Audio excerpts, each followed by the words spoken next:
മുതലാളി ചായ.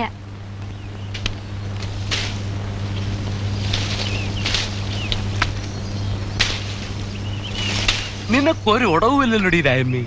നല്ല മെഴുമെഴാന്നായിരിക്കണേ. കണ്ണൊയ്ക്കല്ലേ മുതലാളി, ജീവിച്ചു പൊയ്ക്കോട്ടെ.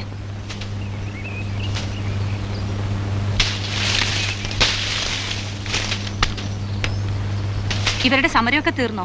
എന്ത് സമരം? അവർക്ക് 2 തേങ്ങ വേണമെങ്കിൽ ഞാൻ കൊടുക്കേ. എന്തിനും എന്റെ അടുത്ത് വരണം. എല്ലാ ചെക്കൻ പറഞ്ഞ് പറ്റിട്ട് ആ കുമാരൻ അവൻ ആശുപത്രിയിൽ നിന്ന് വന്നോ? കുഴപ്പമൊന്നുമില്ല. എന്നാൽ 2 ദിവസം കൂടെ കിടക്കട്ടെ. ചെറിയ പനിയുണ്ട്. അതിനും ചെലവ് ചെയ്യാൻ ഈ കൊച്ചുവർക്ക് മുതലാളി തന്നെ വേണം. ഓവേ, ചെറിയ മീനിട്ടല്ലേ വാളയും തുള്ളിയും പിടിക്കണത്. ഒന്ന് നിന്നേടി. നിനക്കെന്താ ഇത്ര ധൃതി? കടയിൽ ആളുണ്ട് മുതലാളി. വാടി വീഴുന്ന തേങ്ങയൊക്കെ എടുക്കുന്നില്ലേ നീ?